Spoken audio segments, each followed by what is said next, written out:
في عملة كده عشان يسترجع يعني نقل الاحتمال. شوف الجمل دي هنا.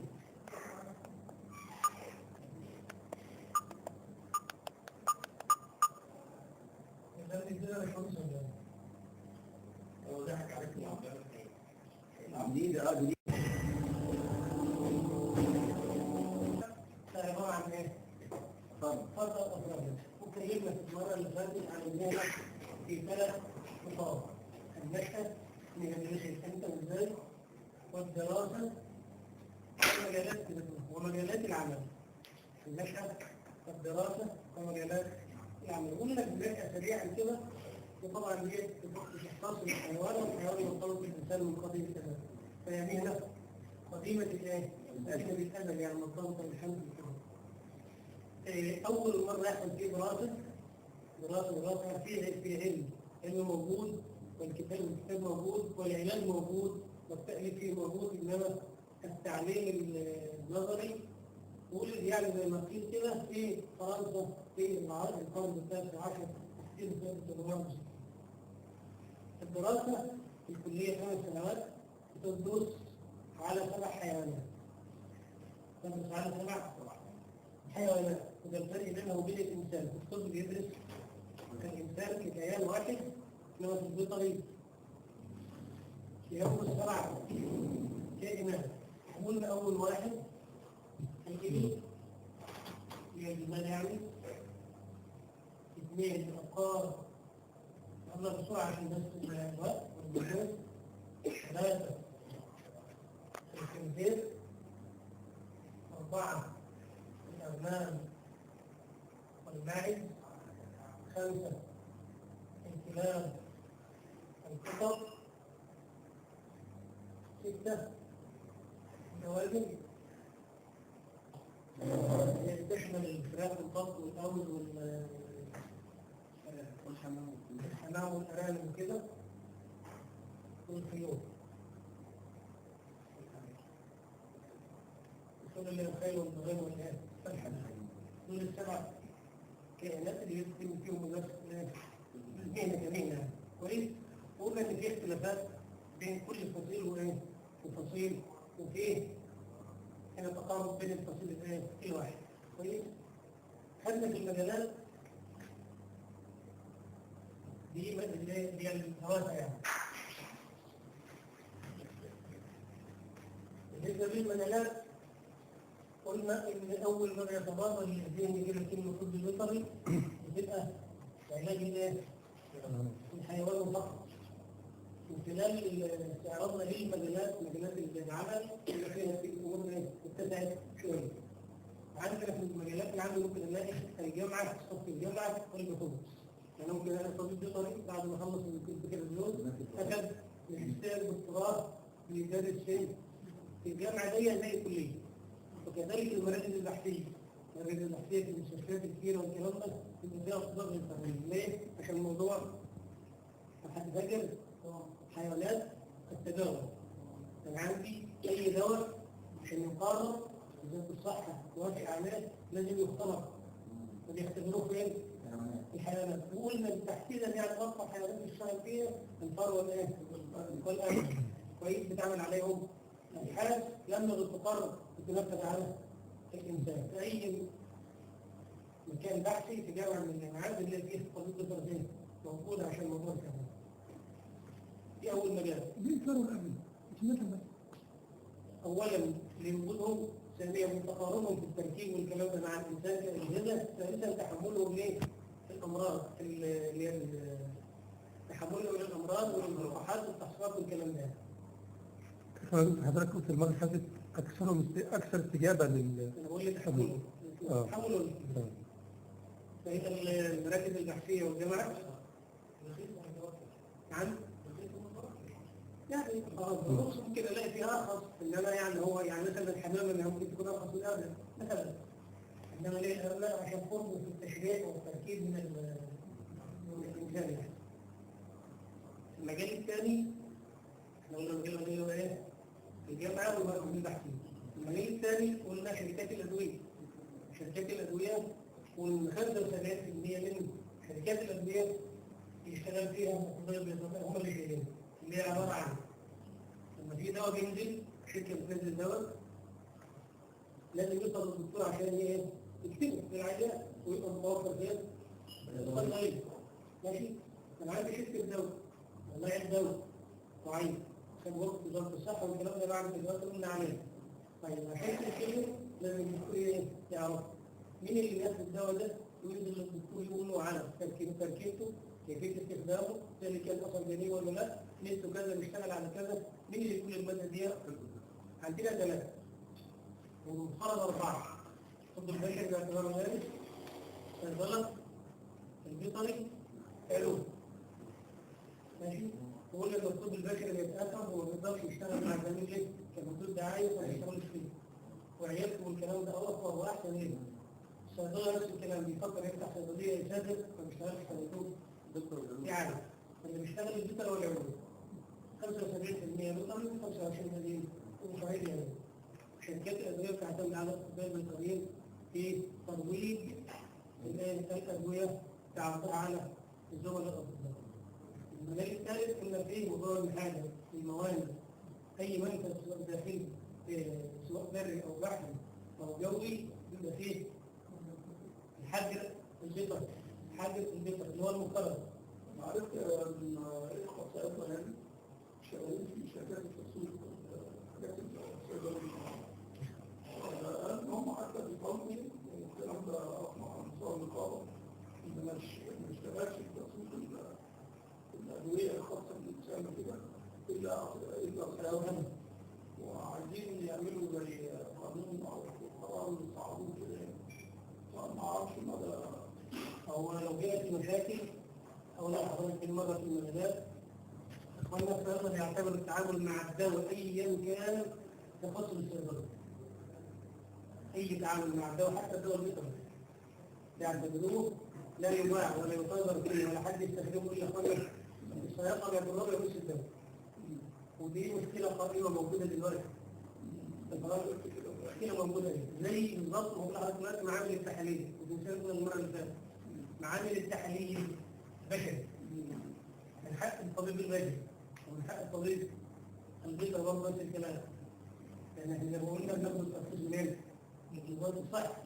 فليك حقية إن أنت تفتح معمل تحليل بعد ما تاخد دبلوم، بعد ما دبلوم طبيب البيطري وعنده ياخد دبلوم هي غلط. ياخد دبلومه ويفتح وله حق ويفتح معمل تحليل بشري. طب ياخدها لي ده يرفع قضيه، يرفع قضيه على وزاره الصحه لانها تقول له لا مش هديك، مش هديك لان كانت ايه؟ طب البشر مش هديها لك وبيكسبها وبيفتح، يعني انه بيكسبها اللي موجوده بايه؟ القليل انه له حقين، ليس بياخدها الا لما يرفع قضيه من القضايا. كذلك العلوم في اوضاع كده في موضوع التحاليل الطبيه دين علوم والطب البيطري وطب البشر ومعدات الصحه. المجال ده احنا ما قلناش المره اللي فاتت هو مجال التحاليل الطبيه برضه من ضمن المجالات اللي عملت فيها طب البيطري. فكل المنافذ عند اي منفذ سواء كان بر او بحر او جو لازم يكون فيه حجر بيطري. حجر البيطري ده اي حاجه جايه صحي او جايه مستورده من الخارج تخضع للقرار البيطريه والموضوع الحجر اللي هو 21 يوم. لا قرر ان هو تدخل البلد تدخل ما تدخلش بايه؟ ترجع او تعالج بغير الايه؟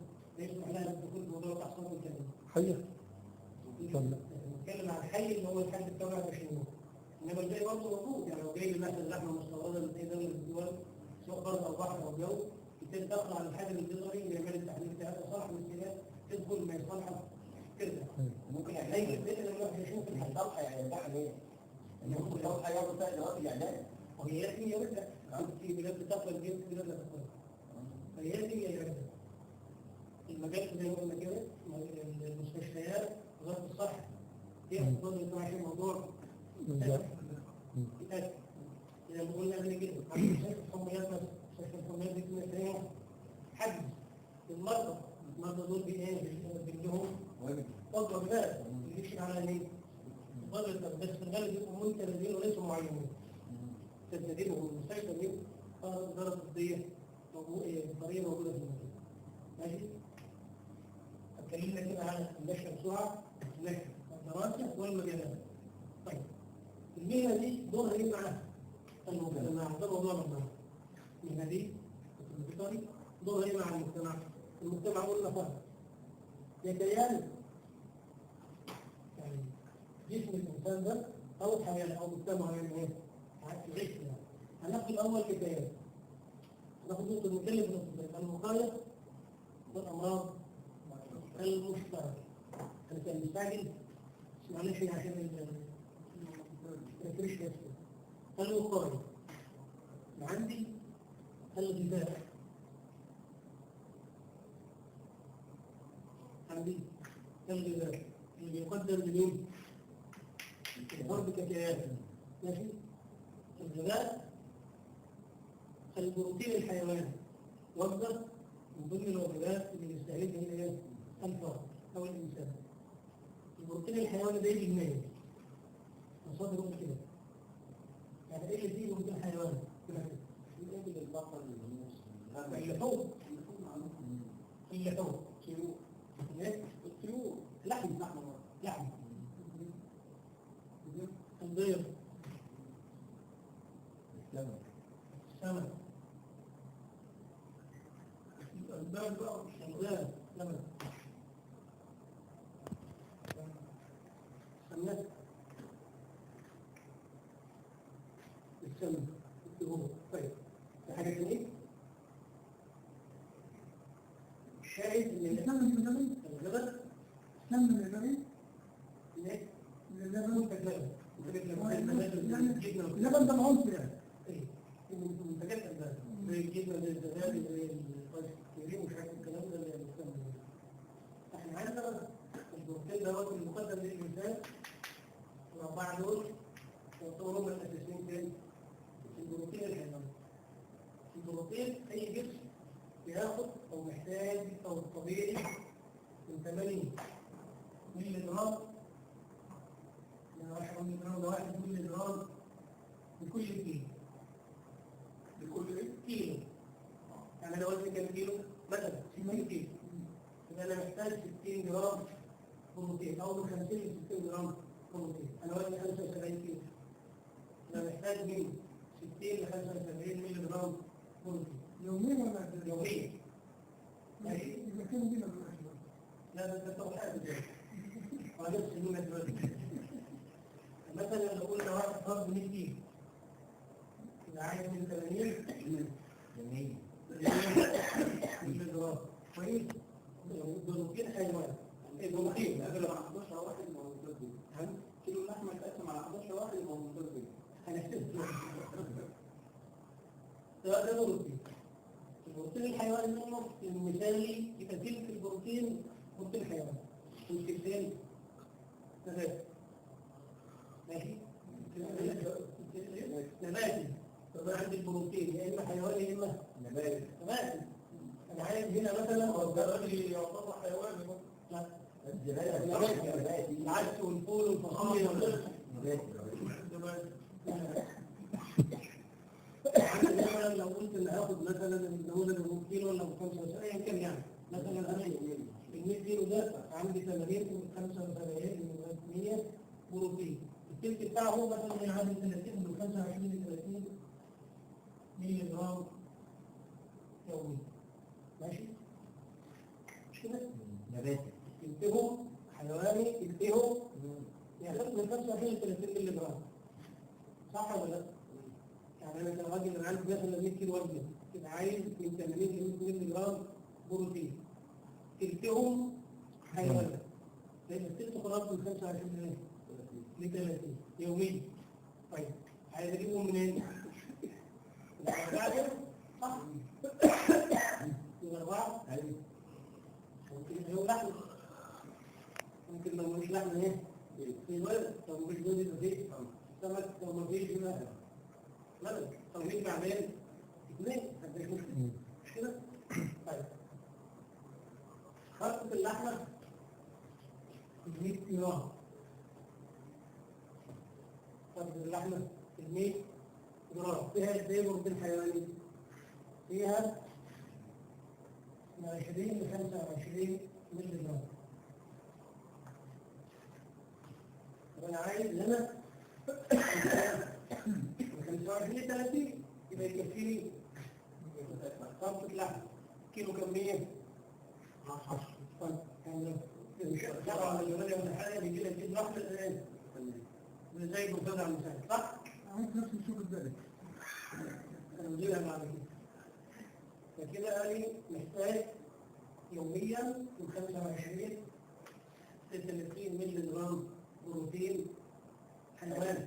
لا يغني حضرتك عن البيض واللحمه والسمك واللبن، يغني عن كل ده. وهو ده 25 ل 30. هم الأربعة دول باخد منهم من 25 قصدي يعني لو فطرت الصبح بيضه وجيت الظهر خدت حته لحمه، يبقى كده عديت نسبه البروتين الحيواني. زدت وهي وزدت وزدت الزيادة لا مش بتطلع. مش مظبوط بتطلع مظبوطة صحيح ليها أضرار. في بعض الناس يعني غضب الله يقول لك إن يعني الزيادة من تأثر على الجسم من التدخين في مشاكل التدخين قدام. احنا كده عشان برضه ايه نظبط احنا محتاجين دلوقتي ايه البروتين في انتاج حيواني. هو يعني الكلام ده احنا بنقول ايه؟ عشان اقول لحضرتك انا دوري كطبيب بيطري هجيب لك حته لحمه سليم صح؟ او اجيب لك بيضه سليم او اجيب لك سمكه سليم او اجيب لك كبد طبعا هنا اللحمه ويخلص بمشقات فراخ البط مش عارف الكلام ده كله كلها هنا. فانا دوري هجيب لك الوجبه دي كوجبه سليمه سليم الامراض والعلل. لو في امراض هنا في هنا امراض ولا مفيش؟ ممكن تتلاقي ليه ولا لا زي ما هيجي هنا؟ دوري دلوقتي هجيب لك الحته دي كويس وكذلك دي وكذلك دي وكذلك دي. ذلك بقى القاعده الشرعيه والمثل المعروف جرى الوقايه خير من قنطار علاج. جرى الوقايه خير من قنطار علاج. الاسلام بتاعنا الاسلام ايه؟ وقائي. الوقايه فيه اهم من العلاج. الاسلام ما بيستناش لما الذنب يحصل بعد كده يعاقب او يلوم، يعني بيحاول ايه؟ يمنعه من البدايه او يحجمه من البدايه.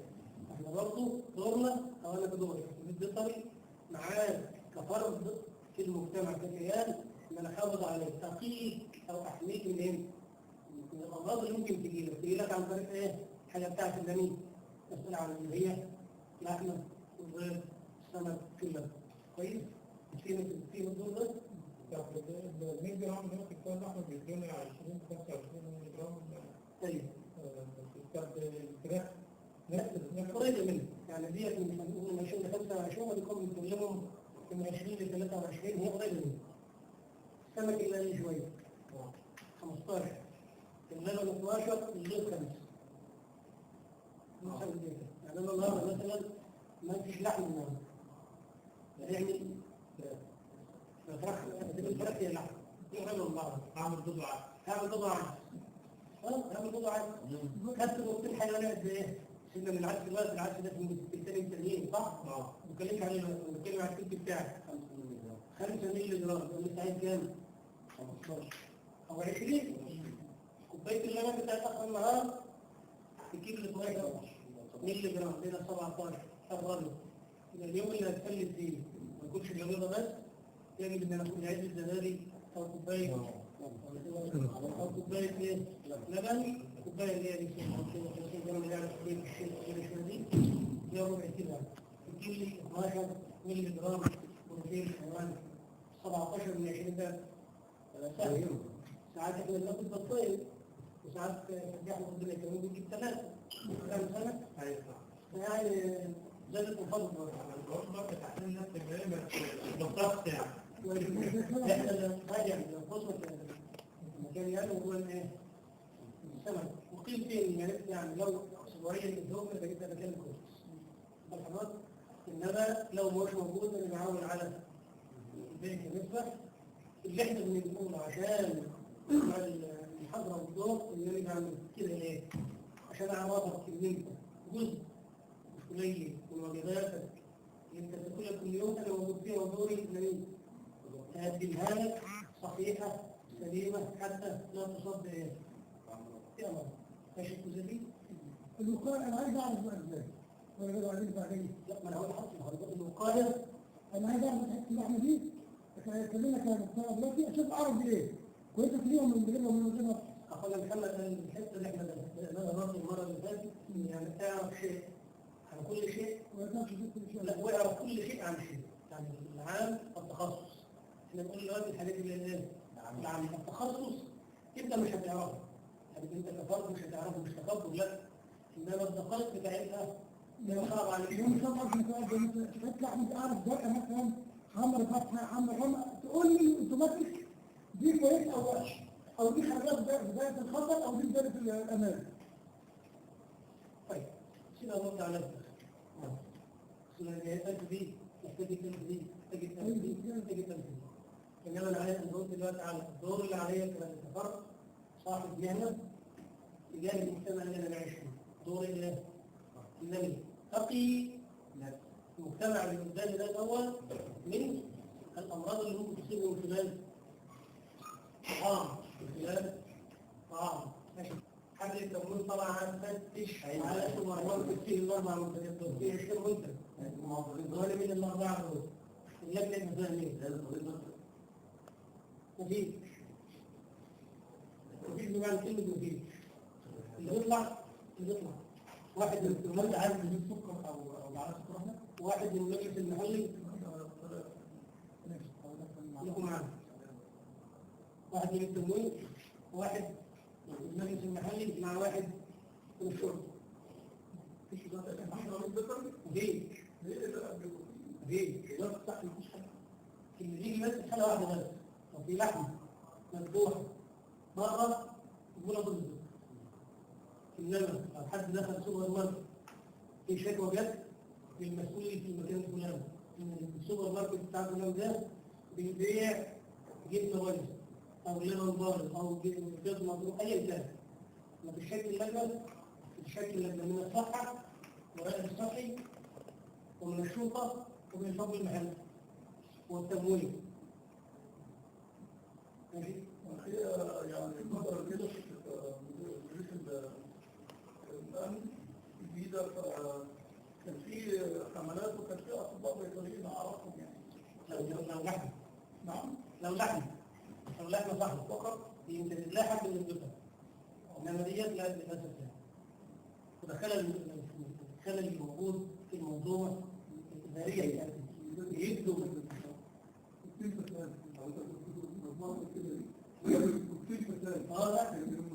ما انا دكتور بعيش في الهاتف اللي بقطع على حين الافكار انا كصاحب اعزل انا عارف كتير انا قلت لي مهنتي انا مبسوط قوي لكن انا بالترجمه العمليه ما كنتش بفهمها. استعد حاضر بقول لحضرتك المنظومه الاداريه اللي موجوده ما بتديش اذن الحقيقيه دي الضبطيه القضائيه كانوا بيدوها لبتوع التمويل صح؟ ما بيدوهاش لحد تاني طب انا لو راجل كمبيوتر وقدامي البيحه اهي اتذبحت في القريه بتاعتي وفيها بنعمل جميع كل رقبه ولو كان الانسان هتتعيب اعمل ايه؟ هو ما عادش بس ولو ولا على المتبلة لو حد يجي لك تكون غلط كل غلط بس كده الشاهد انا فرد كمهنه مؤتمن على هذا الجزء من طعام مين؟ هذا المجتمع واجب علي انني اوصله لقمه سليمه بدور طيب النقطه الثانيه عشان دلوقتي الامراض المشتركه. معلش دكتور بالنسبه لحضرتك للمكونات كل دي نسب مختلفه من البروتين ايوه ففي افضليه حاجه عن الثانيه؟ يعني مثلا حضرتك بتقول كل سنه كل اسبوع سنه احنا بنقول حاجه الجسم حاجه الجسم عايزه من 25 ل 30 مللي جرام بروتين حيواني تاخدهم منين؟ كرقم وبس مش بتفرق. المتاح هو الفرق بين الحيواني والنبات المحمول الغنيه كلام هقول يعني ايه؟ مش حاجه كده اللي احنا بنقوله انما حاول تاخد النسبه من الموضوع. طبعا الافضليات ولا لحم الغنم ولا لحم العين لحم الغنم ولا لحم الفتان ولا لحم مش عارف الابل ولا لحم دي افضليات انما احنا بنتكلم على اللي الجسم يحتاجه ومحتاجه. دي تبع الذوق الكلام ده. الحيواني والنباتي الموجوده في السوق دلوقتي كلها افضليات انما احنا بنتكلم على اللي الجسم يحتاجه ومحتاجه. دي افضليات انما احنا بنتكلم على اللي الجسم يحتاجه ومحتاجه. طيب الأمراض المشتركة في أمراض مشتركة ما بين الإنسان والحيوان أو تنتقل من الحيوان إلى الإنسان ولا ما فيش؟ فيه. نقول إن الأمراض يا إخوانا تمام تحديد؟ أيوة.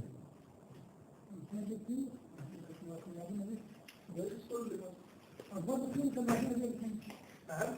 أضوان الطيور اللي كانوا عاملين بيها كل ما نعمل هذا كثير.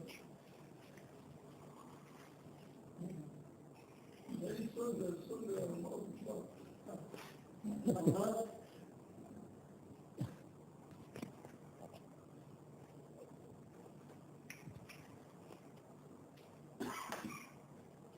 أمراض نوعية. ماشي. أمراض نوعية. نوع واحد أمراض نوعية. عموما يعني كويس.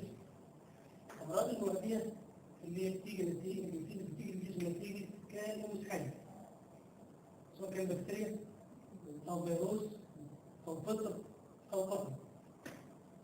عين أي مرض بكتيري ممكن يبقى معدي لأنه جاء من إنسان إلى إنسان أو العكس. لكن غير معدي هو ناتج عن طريق مثلا نقص الماء أو نقص الفيتامينات أو ما شابه. نقص ناتج عن نقص املاح او فيتامينات. يعني مثلا لو عنده نقص فيتامين عيل اتولد امه مثلا كانت حامل ومرضعه في نفس الوقت كويس فتولد ناقص كالسيوم طبيعي يتاخر في طلوع الجسم يتاخر في المشي الحمل والكلام ده. هل ده يتنقل لحد ثاني؟ لا. طب فيتامين الف فيتامين ب يعني الكلام ده ما بيتنقلش. انما الامراض المعديه هي لا منه بكتيريا فيروس مطلوب كده يعني مثلا هي الفطر الطفيلية ماشي بس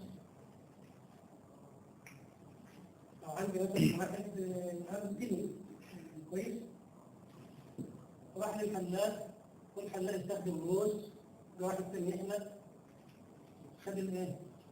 خد التاني طبعا شوية ولا لا؟ واحد وهو كده وكذلك البكتيريا والفيروس تعامل الامراض مع الجماعي غير عشان نكمل الامراض المشتركه اللي هي تتنقل من الانسان الى حيوان او من حيوان الى انسان كما امراض الايه؟ المعديين صح؟ اللي احنا استفدنا من هذا الكلام صح كده؟ اللي يتنقل هو ده لو ناتج الاصابه زي كائن حي تدل لما كان حي ممكن تنقل الانسان لحيوان او من حيوان لانسان الامراض المعديه الأمراض المعدية اللي تم حصرها قرابة 1200 مرة. قرابة 1200 مرة. في الإنسان 800 منهم أصل حيوان. من الحيوان للإنسان. 800 والدرجة الوسط بكيف كم؟ أكثر من 200 الأمراض أو 200 الأمراض المعدية. من الحيوان إلى الإنسان أو خطر أي خطر يقلب أي يقلب. طيب طرق العدوى إزاي؟ يعني أخذ الشق البطن بس ولا نتكلم في الاثنين نتكلم على 800 اللي هم أصل حيوان ماشي إزاي تتنقل من حيوان إلى كان سأل واحد الله الأسبوع اللي فات ممكن تتنقل من إنسان لحيوان يعني في أمراض عندك إنسان تتنقل من حيوان أو وعلى رسول الطفيلية ماشي؟ يعني الطفيلية اليد ده المواد كده كده تنزل في براد الإنسان تروح للأرض تلوث الطعام بتاع الحيوان يبلع الحيوان يصاب الحيوان أو تطلع على الزرع أيا كان بسيم وما شابه والحيوان يتغذى عليه فيصاب به ويضره ماشي؟ طيب المرض بتأثير الإنسان إلى الحيوان ازاي؟ بطريقتين يا مباشر يا غير مباشر. ومعايا اللي هحكوه. الإنسان الحيوان ولا الحيوان؟ الغالب كان يقول الغالب اللي هو من الحيوان إلى الإنسان، الإنسان الحيوان أقل. نتكلم عن الإطلاق من الحيوان إلى الإنسان. بيتنقل بطريقين، يا مباشر يا غير مباشر. يعني إيه مباشر؟ يعني هو الفلاح كويس وبروح لبهايم كل يوم الصبح. فخدت المرض من الحيوان، أنا صاحبه حيوان مثلا عنده بسول رئوي. ماشي؟ يزال عن طريق نفس، هو يطلع نفس هشام وياخد المباشر على طول، صح؟ طيب غير مباشر يجي مثلا عن طريق ادوات. انا بديت جبل الجبل ده اللعاب بتاعه اللي فيه المرض من فين؟ الجبل. راح تغسله ونغيه زي الحيوانات او المباشر. الجماعه اللي بيشتغلوا في المجال عند حيوان يملي يملي في الغالب محدش بيلجأ للمواضيع الا لما نقول ايه مستعب خالص، يبقى في الاخر خالص يعني ممكن يقول ايه يولي الاوهام. فالفلاح بيجرب، صاحب المحل بيجرب، ما قدرش يجيب جرام، ما قدرش يجيب الايه؟ الخبره ونقول ايه؟ كل الموضوع ده يعرفوا طول النهار. لكن طيب لو الحيوان ده مصاب بالمرض بينزل الماشين اللي هي من وزن كده ايه؟ الخلاص والكلام ده يعني. هينزل فيه فواحد مد ايده ايه؟ بيجيب ممكن يصاب. كويس؟ فطرق الاصابه اما مباشر اما غير مباشر. غير المباشر ممكن يكون ايه؟ الاكل اللي بنتكلم عليه ده صح؟ يعني حيوان مصاب نزل الميكروب ايا كان، اذا كان فيها مثلا بكتيريا ولا الطين ولا كان فين؟ في اللبن. انا شربت في اللبن الثالث في الاصابه الثالث في اللبن بتاعها يطلع ايوه طبعا. هو الامراض المشتركه دي بتيجي عن طريق الاكل. انا عندي طريق غير مباشر، طب عندي طريق ثاني، الناموس، الجدال، الحاجات دي بتيجي امراض ولا لا؟ بتيجي امراض ممكن يقف على جسم الحيوان. النص ليه؟ دم اللي فيه المرض يروح دايس على مين؟ على الانسان، يروح عارفينه المرض. البراغيث من قبل الكلام ده تنقل امراض يمشي الحيوان الى الانسان، زي ما قلنا المره اللي فاتت المرض القطط او تفكرين اكثر امراض بتجيب عن طريق البراغيث وما يتقال الكلام ده اللي هي بتبقى على القطط في البيوت اللي هي الحيوانات الأليفة دي، بالذات مع الاطفال والكلام ده بتتنقل بالطريقه دي غير مباشر. ماشي؟ كده انا عندي الامراض المرضيه الانسان مرض 1200 مرض، 800 منهم بيتنقل عن طريق الحيوان والحيوان غير الانسان، وده يا اما مباشر يا اما غير مباشر. طيب انا عندي الفرق هنا ما يتقال المرض ايه؟ مش كله شريحه واحده، عندي اطفال، عندي ناس عواجيز، عندي نساء، عندي شباب، يعني شريحه المجتمع مش كلها على وسيله واحده، صح؟ اكثر الناس بتتاثر الصغار والكبار. يعني النهارده لو انا حسابي في البيت اب 60 سنه ولا 70 سنه، ام حامل، اثنين شباب ولد وبنت، طفل، والخمسه دول جبنا 2 كيلو لبن من البقال، كل واحد خد كوبايه. اكثر واحد يتاثر مين؟ جميل. الجنين حامل الكبير في السن خالص. الكبير في السن. ثلاث شرايح دول اكثر من اكثر بالناس. الإصابة الشاب يقدر يقاوم شوية، لما المقاومة عند دول أقل شوية، الصغير لسه ما اكتملتش والكبير خد وحسيتها وإيه؟ الذي بيعلمكم من إيه؟ ضعف من بعد ضعف هو اسمه درجة. فيبقى عند الشريحة العمرية تأثرها بالمرض برضه من إيه؟ كتير. كويس؟ طيب. طب أنا دول إيه برضه؟ كلمة بنتكلم دور المسلمين في المجتمع مع الكيان بتبص على المسلمين، بتبص على القائد، بتبص على اللغة. لو العنصر اللي رايح له يبقى سليم. النقطة الثانية ما نمنعه انه يروح له مرض. ولا اللي يروح المرض ولا اللي يروح المرض مفيش مشكله زي ما خدنا. يمكن ايه الامراض اللي بتصيب الانسان دي منين؟ جايه من مصر الحيوان.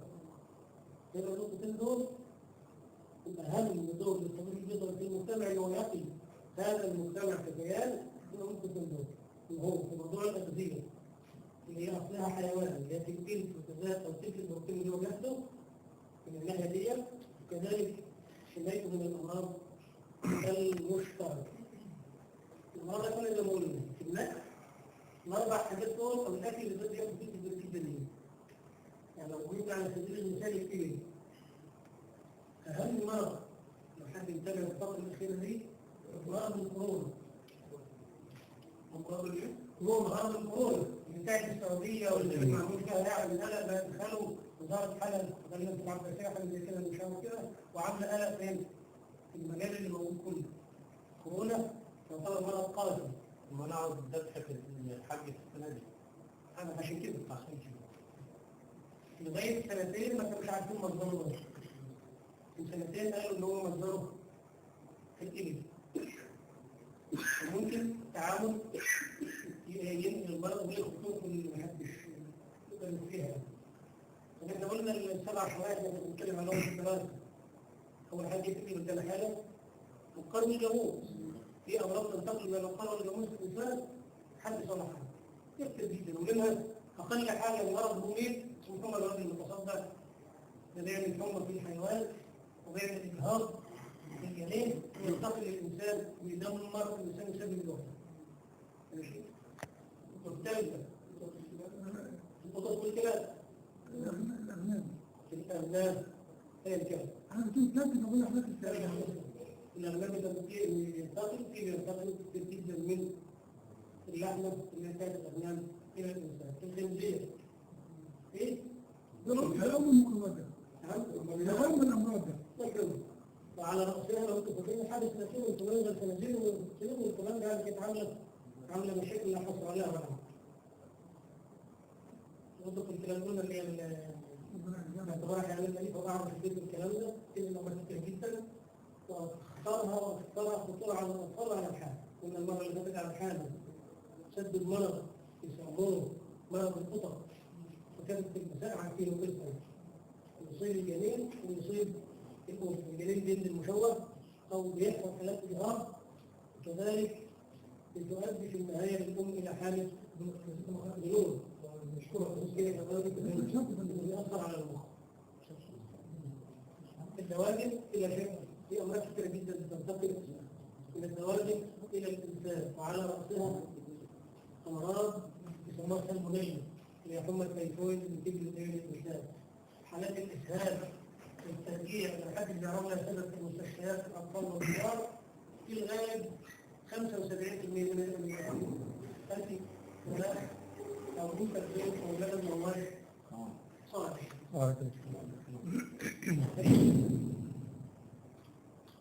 اللبن يوضح البروسيلا. فرد البروسيلا ده يسوي الحيوان وينتقل إلى الإنسان عن طريق شرب اللبن. أقل عرض به في الإنسان على الإنجاب. يعني لو واحد ذكر مصيبة به لا ينجب يقطع الخلق.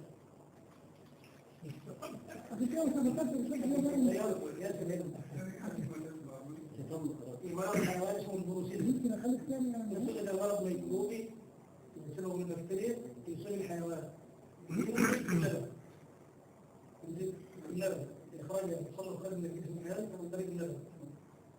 فبيجي عندنا اللبن الذي لم يغلى يتعمل زبادي أو يسكرين أو مشاكل اللي هو إيه يضد الدفة كده من إيه ويصنع يصير الإنسان بمرض هذه يسموه الحمى الملطية أو الحمى المتموجة أو البروسيلا.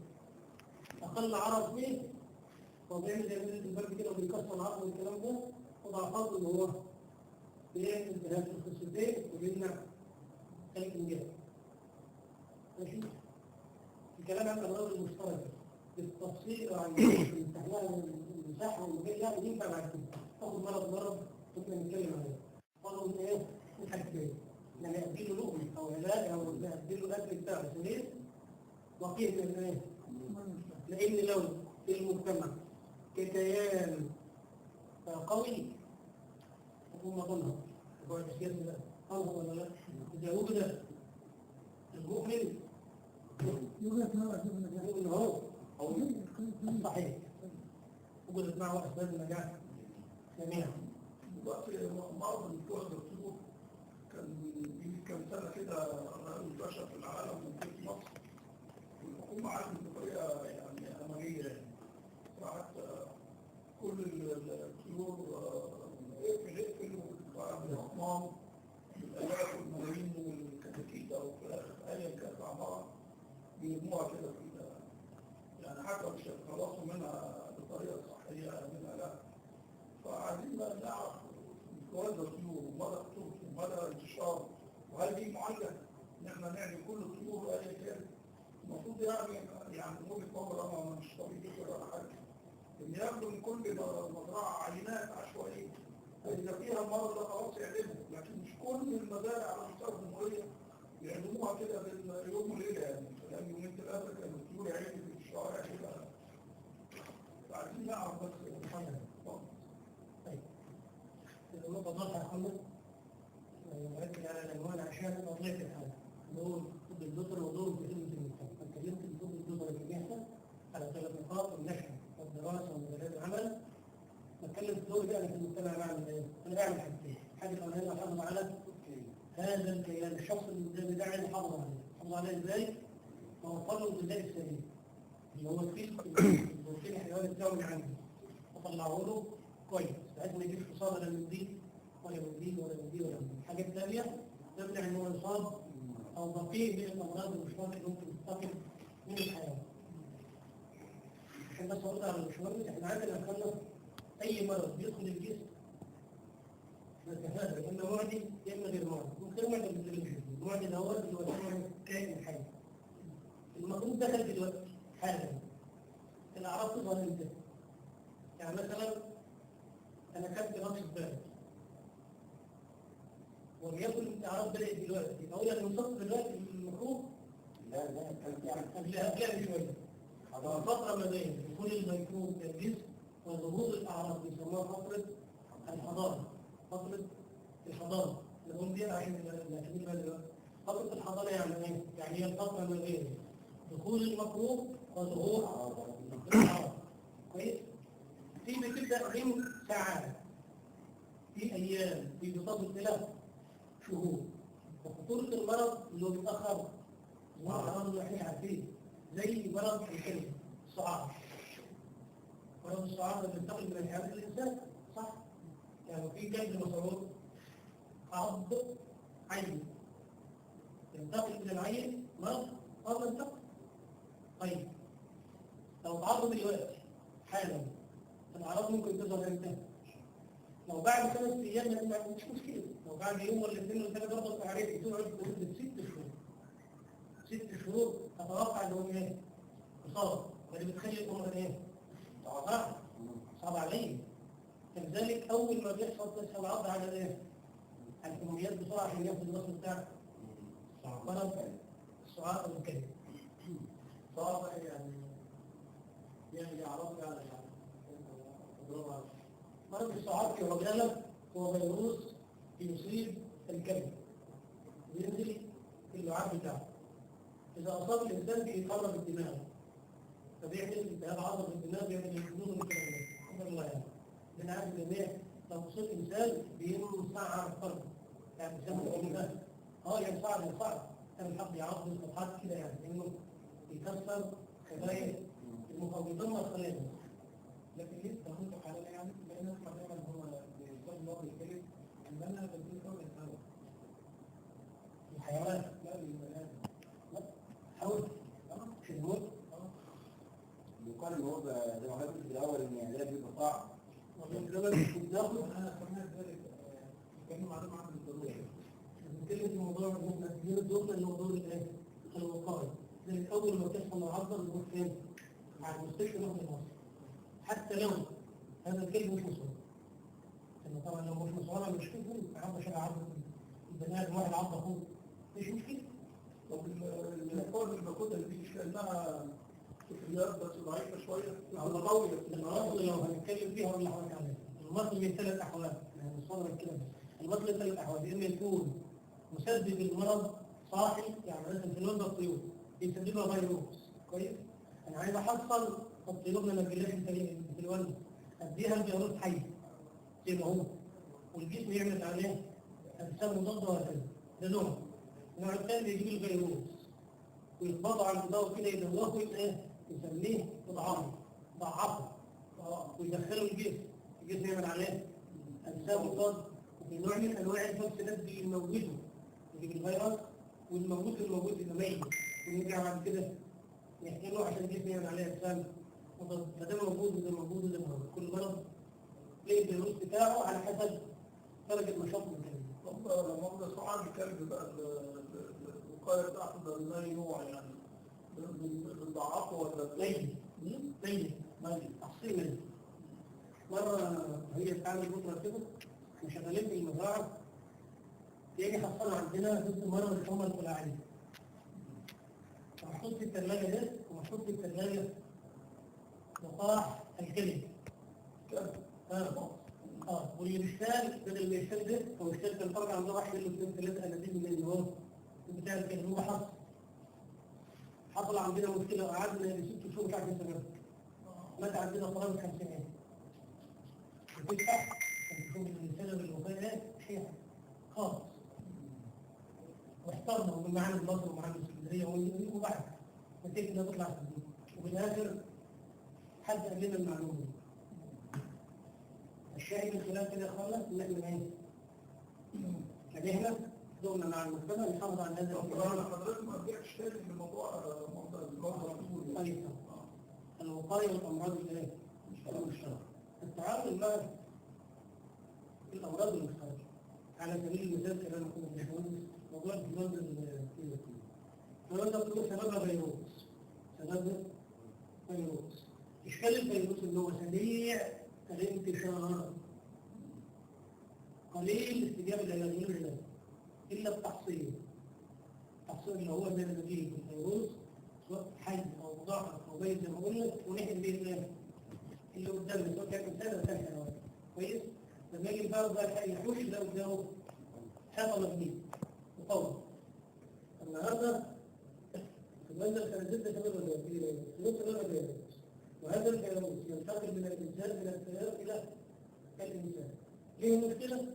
اللي هو يتحول، ما تعرفش تعمل له تحصيل. لو عملت تحصيل السنه دي ممكن السنه الجايه يبقى بشكل تحصيل مختلف، لان الفيروس اتغير الى شكل ثاني يختلط في الانفلونزا الطيور. طيب انا عندي الطير اصليه، انا ما حصلتش او حصلت التحصيل طلع بسترين ثاني خالص، قطيع أصيل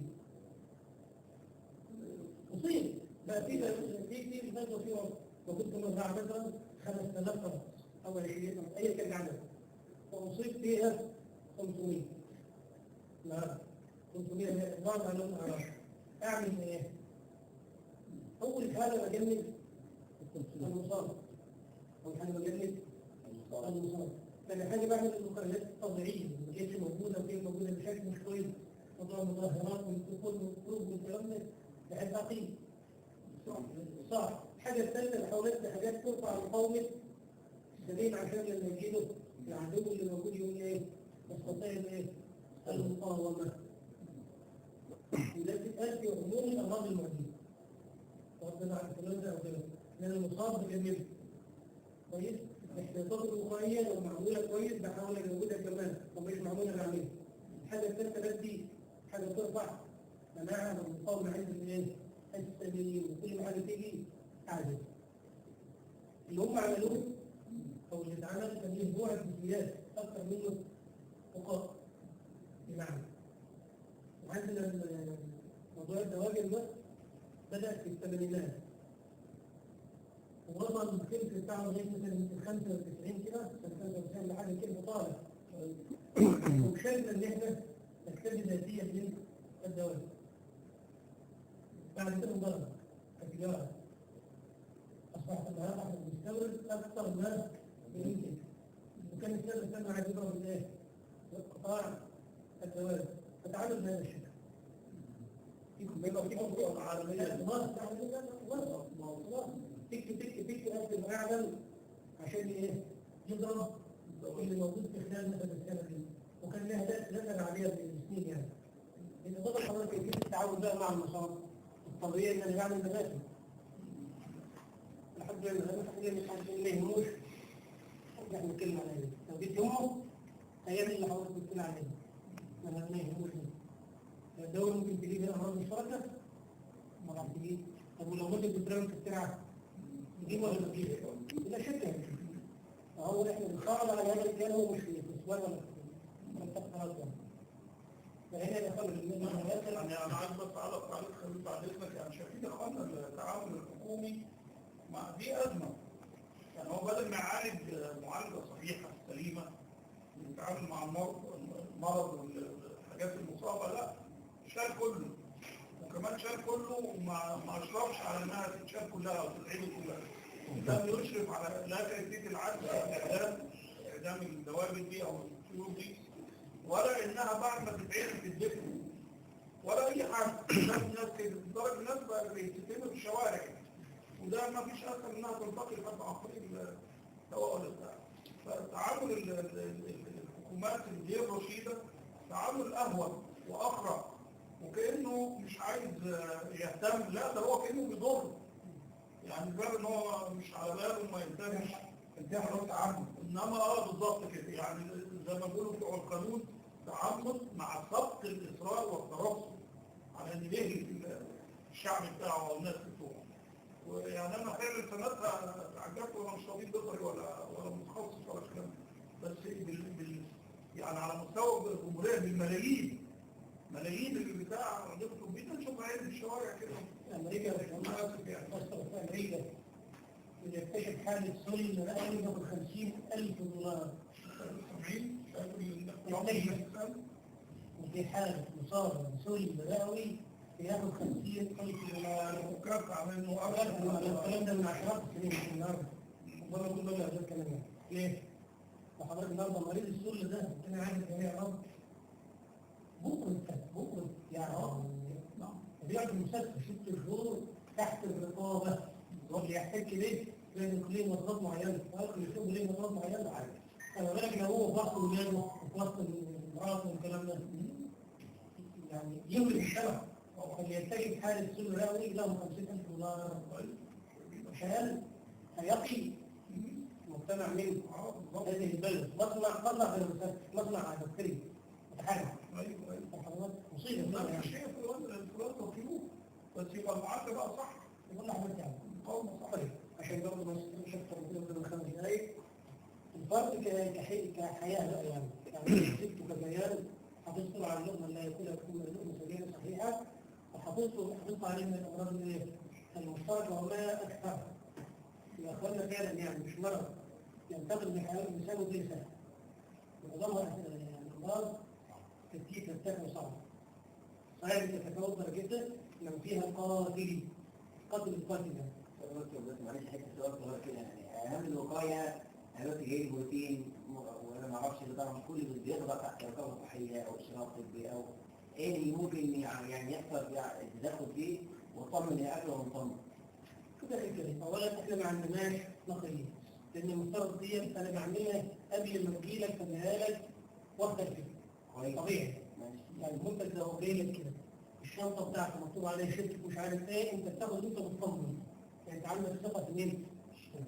اللي موجود احنا ما عندناش وبنتعامل هذه بنتعامل نفسها. انا بكير الغليان اقول لحضرتك موضوع بقى بتعمل لازم هيك زياده احتياط. ايوه او اعتبره هنعمل بس اساسيات لازم اعملها. كويس. اولا انا لو عندي مثلا مرض يتنقل احط 80% منهم في غليان تضيعه. الله ينور عليك. ماشي، في غليان تضيعه. طيب الحاجات اللي ممكن الغليان اعمل زي ايه؟ دي مشكله عندي. يعني موضوع الزلازل دي اعمل فيها ايه؟ ليه حل وجهة نظر رامي ملوش حل إلا الثقة الثقة بالمصدر السكه والصداقه. هي تقول مثال هل مثلا هو بيعمل في اللبن المبستر، اللبن المبستر النهارده خلاص تشرب وانت مطمن. يعني اللبن المبستر ليش مشكله؟ لانه متغلط من حراره عاليه جدا وينزله وطريقه التكليف بارده جدا تنتج اي حاجه. فعندي لبن مبستر اشرب ولا ما عنديش مشكله. لو الزبادي بيتعمل بالمبستر انا ما اعرفش. برضه وانا مطمن. طب لو بتعامل اللي هو اللبن العادي اللي بيطلع على درجه حراره الغرفه اللي هو 20 ولا 25 بالكثير انا مش مطمن. انا مش مطمن على نفسي. انا بعمل بايه؟ انا دلوقتي الشمال اللي بتحصل في اصول الليل. كنت صغير يقول لي كبير ست الحاجه زمالي انا دي اللي باكل منه ان شاء الله يعني ايه؟ وتعدي بسم الله الذي لا يضر مع اسمه شيء تعدي انما دي العين صغيره تنفع. انا اخذ إلا إذا كان له لحظة حضرتك كده في ثقة فين؟ وأنت كمنتج. أنا عندي هنا هو اللحمة اللي جايبينها من الجزار واللي بيعمل كل شيء. هي المكان اللي فيه. بتيجي عندي تيجي 3 ساعات على الأقل. يبقى ده هي على الأقل في تغليف اللي هي المخبوزات اللي هي دي أو من الله اللي جايبينها راح. كويس؟ طيب أنا أعمل إزاي؟ لو الشكل عند النقطة اللي كده كل سنة لو عند الشكل زي شكله وحش والريحة ريحتها وحش والطعم مش مقبول فديت يعني مين اللي جابت لنا كل هذا؟ خلاص منه بالذات احنا عندنا وجه يقول لك الناحية الطبية لما تشوف حاجة تشوف فرق بترجع عليها واحد شاب تتبنى واحد بيت الشام ايوه ماشي اخونا سعد بيحكي لي على موقف هو رجع فيه واحنا نرجع موقف يوم عليه يعني هو اللي بيجي ايوه انا بدي السمع رجع الرؤيا خلاني رجع السمع خلاني رجع انت ايه بس ولما مثل اللغات كده بتبنى عليها بايه رجع اللي خلاها كده العيلة ايه والمدير لو حد يتكلم خلينا برضه في الناحية العصبية في عصب بيسموه عصب الحاسة إذا قلت تكتب له قلنا العاشر عصب الحائر اللي هو العصب العاشر طالع من الدماغ من هنا وواصل لغاية فتح الشرج بيعدي على كل الجهاز الهضمي يعني الإنسان رايح الحته منين؟ العصب الحاد البلع رايح لحته المعده رايح لحته معاه رايح لحته الكلب رايح لحته الطعام رايح لحته اللي مش عارف ايه رايح لحته التحكم نفسه يعني العصب يكون هو ماشي كده هو طالع الناشئ اهو فرع هنا فرع هنا فرع هنا فرع هنا ماشي عامل ايه؟ شوف بيخرج لكل الجهاز الهضمي فبتاع العام لما شاف حاجه ما عجبتوش راح اشاره فين؟ المخ وراح مركز قال له مركز التربيه رجع ده بدايه السمع نفس الكلام ده بتاع الكلام نفس الكلام طب حاجه دماغ المفروض داخل جوه ولا حاجه كده في البطن راح ايه برضه مرجع نلاقي شبكه الاعصاب بتاعه الجهاز الهضمي هو عصب واحد اللي بيروح لفتحه الشبكه هو اللي بيروح لللسان واللسان هو عصب واحد كل ما يحصل تاثير في هذا العصب من داخل الجسم يصب بين المخ ويبقى رد فعل واحد مش حته فنيه يعني ممكن واحد يحكي الكلام ده قدام اثنين واحد يرجع على الناس ده شغل لا هي ناحيه بعضيه ناحيه عصبيه وانت النهارده لما تيجي تحط الاثنين دول في واحد بينفعل من مكان بسيط في كلمه يجيبوا اثنين انت قاعد هما الاثنين واحد تشريح لما استجابه للعصب ده موضوع ثاني واحد يستجيب بدرجه واحد يستجيب بدرجه انما التركيب والتشريح هو واحد هذا العصب ماشي ثم هو ماشي يوزع كده ايه فروع ليه فالتأثير يبقى بالسماع النظر بالشم او عشان بريحه برضه هي ترجع في وحضرتك بعد لا عشان غنى عن ساعه من المزرعه والبطه بعد هو واحد بالنسبه للغدره ده الغدره مش عارفين مكوناته ايه عايزين نعرف بقى قصته ايه مصر خالص. أول حاجة دائما وأبدا من اللي بيحكي كده دائما وأبدا اليوم طيب مش عارف يعني انا عايز اعرف البيضه وهي جايه يعني انا شفت معاها كده احط الميه يعني اجيب البيضه احط الميه اللي بتقل فوق بيبقى مرميها واللي بتنزل تحت هو الصح ولا حاجه ثانيه؟ هو لبن البودرة لبن تعرض لدرجة حرارة عالية جدا. هو لبن تعرض لدرجة عالية جدا فطلعت المية في صورة بخار، فصل البخار وكل البودرة. فما فيش أشياء أي لبن بودرة أي لبن بودرة. مصر الزيت البيضاء عرفت شو البيض أول معلومة أو الشرك دائما يستخدم ريحة أو الشرك بنستخدم نشوف نص السودان ونص صفار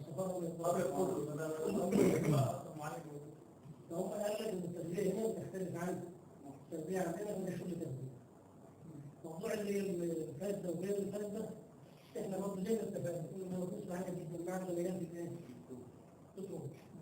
انما الاحوط عشان نقعد نتكلم عليه موضوع الناس كان النوامل اللي لابسه البيض وحطيتها 10 بيضات طبق واحده رافعه تكون كده واشرتها مش هتكون. انا مش عارف مش هقبل ممكن اخويا اللي ما شافش صدق الله انما لو كنت ايه مش هقول ليه عشان الولد بتكلم على الولد يعني لكن لو الولد الصحي يمكن مش لان درجه الحراره لا تتوقع طيب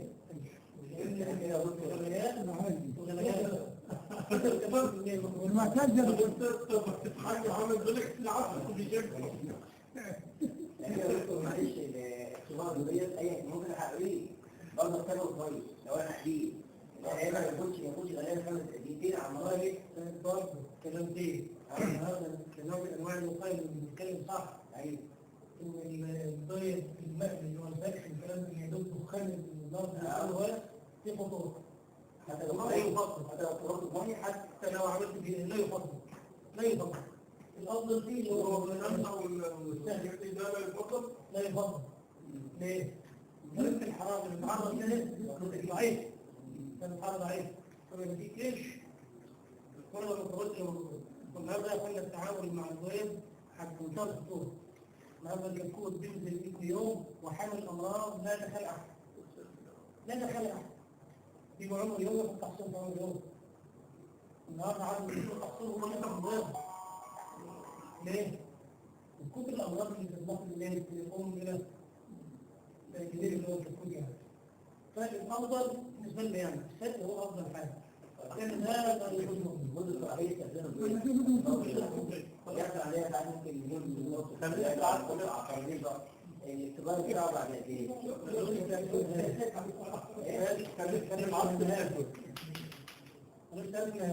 هيرجع للتخدير يعني نقول النهارده هو مكتوب عليه مثلا لمده 3 شهور وحضرتك تقول لي كده على التربيط لو قعد اسبوع هنا درجه الحراره الموجوده هنا يعني حضرتك عايز في الثلاجه درجه الحراره مثلا 10 ولا 8 ولا 4 ولا 5 كان كفايه دي برضه هو جاي تعرض لايه؟ لو جاي من المزرعه للمستقبل تعرض ولا ما تعرضش؟ مش عارف فالاحوط انا لما بجيبه بعينه في الثلاجه واشتغل طاوله اللي خلينا اعدي اسبوع في الثلاجه عشان يعني إذا طريقة نقل الألبان في مصر المفروض في إثنان في المعقل في الفرق بتاعته مش في 80% من الروتات بيموت عن طريق الغليان 20% بقى ممكن يموت عن طريق التبريد مثلا يعني البيئة المحيطة فيها ضوء كبير يعني ما ياخد بالك الفيروس ده ولا البكتيريا دي كائن حي زيك صح؟ بيأثر فيه الايه؟ في البيئة المحيطة لو عندي في تيار هواء عالي إن ده بقى أنا مش عنصر موضوع الصوت الصحي في حاجة بكتيريا هوائية وبكتيريا لا هوائية ده يسمى شوية هوائية جوه لو في جزء لا هوائي موجود البيئة العادية هي ايه؟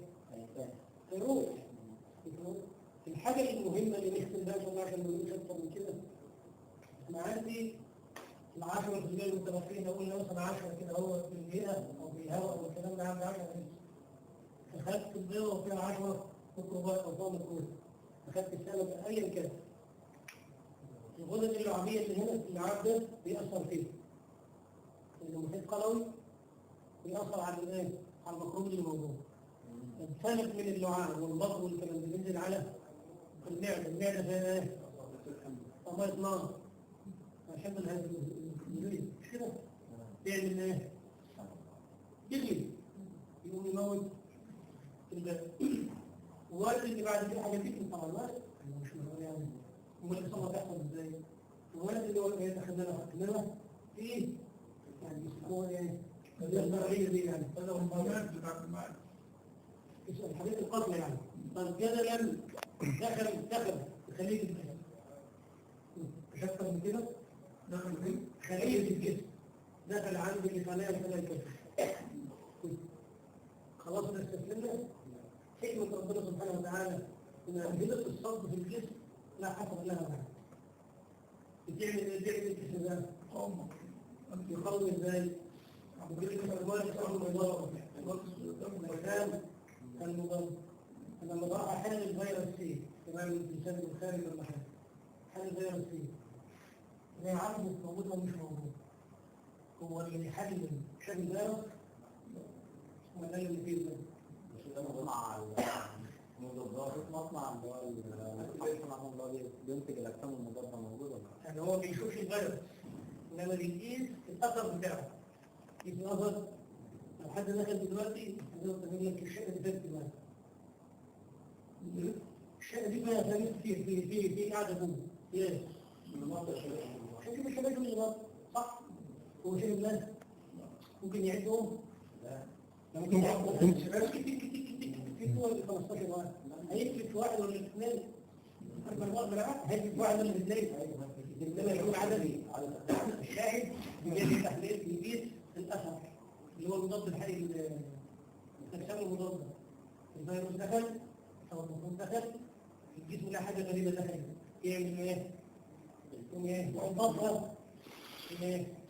الاجسام المضاده دي في خلايا الجسم يفرق الثاني اسمها الخلايا القاتله تسمى كده اي حاجه تخش وكده فيه عضلات الدم البيضاء غير قوات الدم البيضاء سماه لكم فرش قوات الدم البيضاء وضمن الجهاز المناعي والكلام ده والطحال والغدد الليمفاويه والمعده في اجهزه مضاده للإيه؟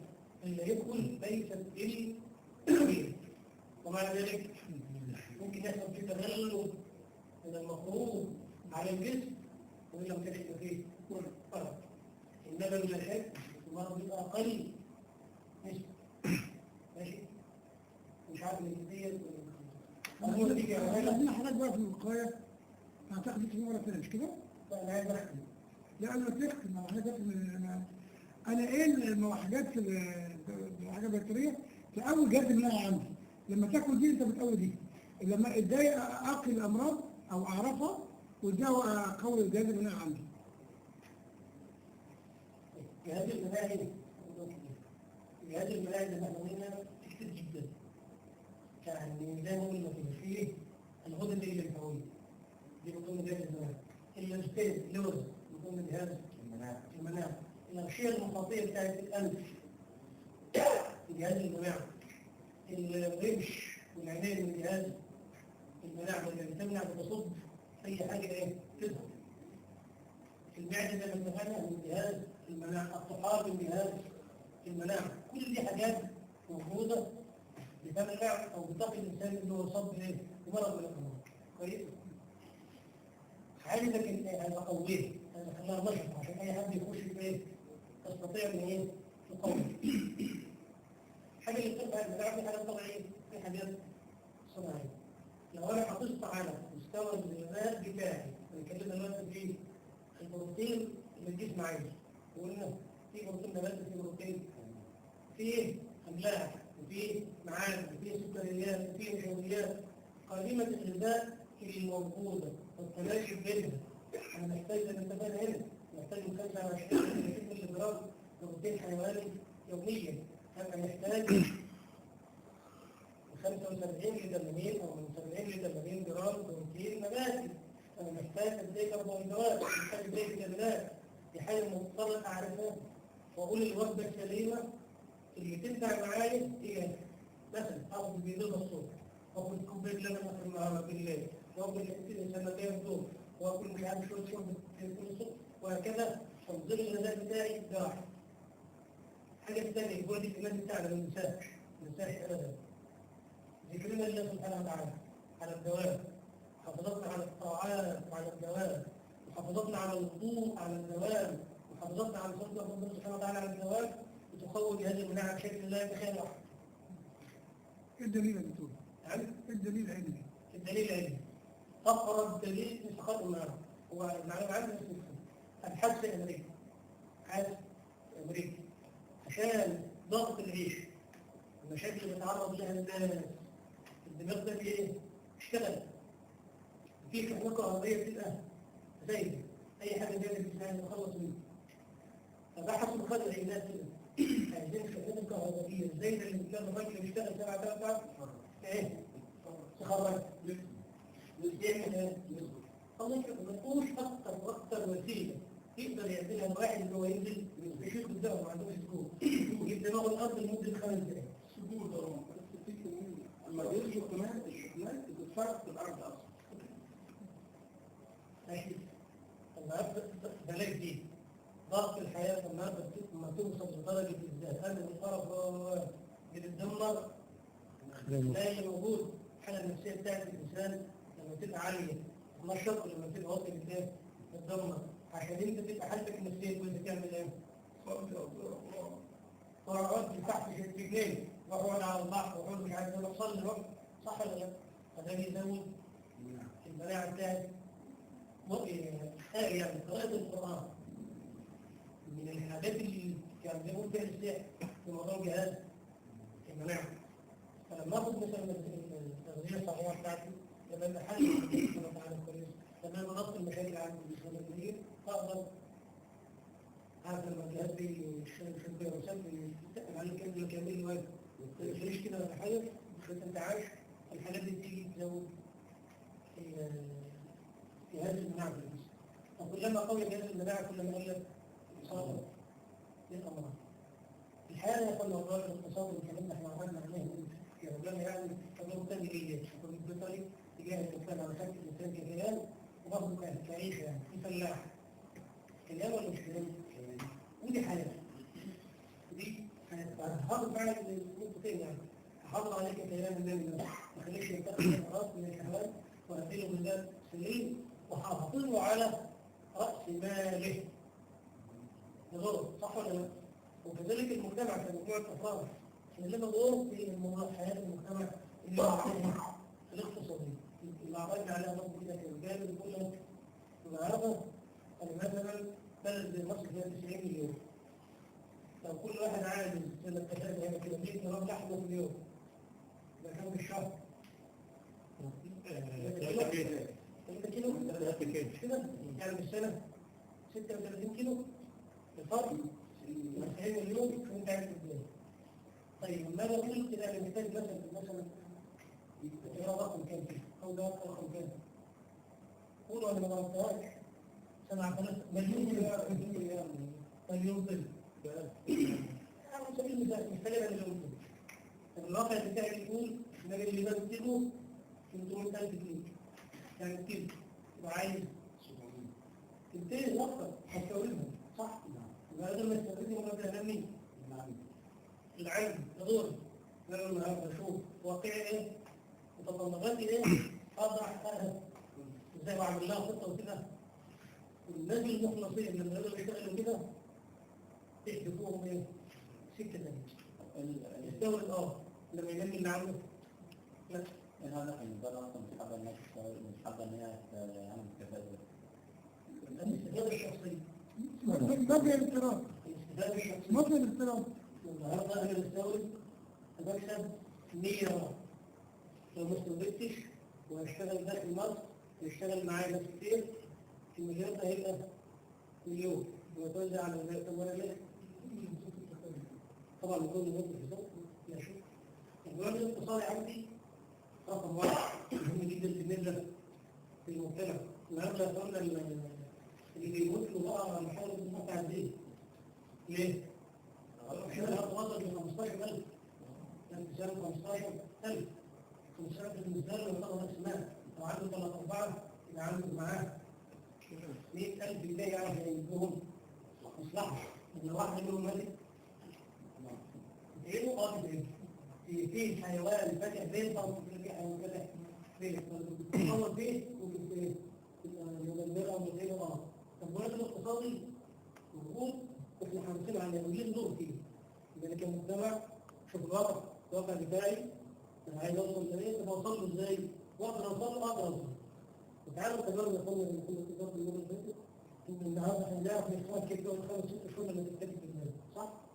النهارده في خلال شهر بتتكلم دراسات كان من سنتين بس يدي 2 كيلو علف عشان ياخد كيلو لحم ماشي وصل النهارده انه يدي كيلو ونص عشان ياخد كيلو لحم يعني 25%. ايوه لا هو بيتكلم هو انت كحاجه السلالات وتنقية السلالات والكلام ده والعلف وجودته وتركيبته والكلام ده راسه كده فهو يعني يوفر نص كيلو من كل راس لو عامل قد ايه يجيب معاك قد ايه الجانب الاقتصادي هنا مهم احنا لما كنا برضه بنتكلم في السلالات سلالات اللبن وسلالات اللحم واجيب ايه وما اجيبش ايه وازاي احسن سلاله بحيث تبقى عندي وزن القوه اللي كان بيقول ان عندنا في هولندا كان مليون ضرب مش كده؟ السودان فيها 13 مليون ودي بتصدر ودي مش فاهم كام كان نشوف البقره اللي جنبي كده بالصوره الصور معانا نشوف السودان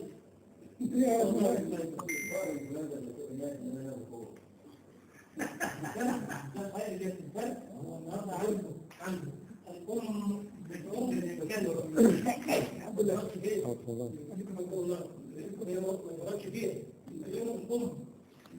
الام كلمه هو جاي مثلا الام بالنسبه للابن عنده الارض الجبل سلالات الجبل هما الاثنين انما الام اكثر الام كده الام يعني في بقره بتجيب 50 كيلو لبن في اليوم تمام ادائها بس هو محافظ على مين؟ محافظ على ثلاثة عندي واحده بتجيب 30 كيلو لا مش كده انما اللي بتجيب 50 اللي بتجيب كل سنه نتائج كل سنه بتجيب نتائج والثانيه بتفوت سنه وبتجيب سنه الاثنين بيعمل ايه؟ واحده بتجيب 2 كل سنه دي موجود طب واحد بيجيب واحد انا كده اللي ماسكني ايه؟ وهو بيحافظ على لو مطلع من الزرع الثانيه ايه؟ ماشي لذلك احنا لما نيجي نجيب نطلع نستورد تطلع اللي تستورد من بره نجيب له هو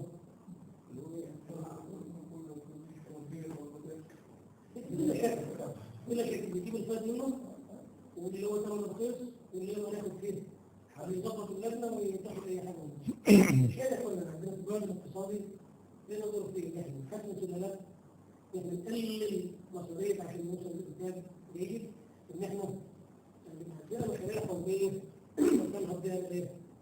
البلد الامكانيات موجوده الامكانيات موجوده والعقل موجود العقل موجود والمال موجود المال موجود انما اللي يتصل ايه؟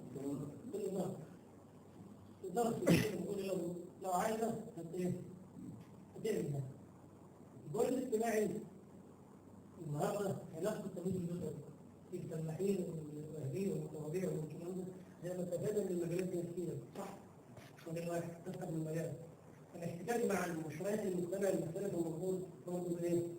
بكثره الولد ده هو لو تم توظيفه كويس يصير المجتمع برضه كويس يعني اقصد لو النهارده مثلا عملت الموضوع ده في كل مكان في ولد نسيت ان مثلا انا شايف ان انا بتيجي المسكن دور انما للاسف محصول الدور اللي هو لا الحيوانات فقط تقدم الدور زي مصر انت عايز دور رياضي في المنطقه انت لان الواقع بيقول ان ايه كل شويه تتقدم عشان تفضل كده بقلل من كده عايزين نوصل اقل او هم عايزين نوصل اقل وهم يوصلوا الى ما هو اقل انما تنفع ايه تنفع ايه يعني نسال الله سبحانه وتعالى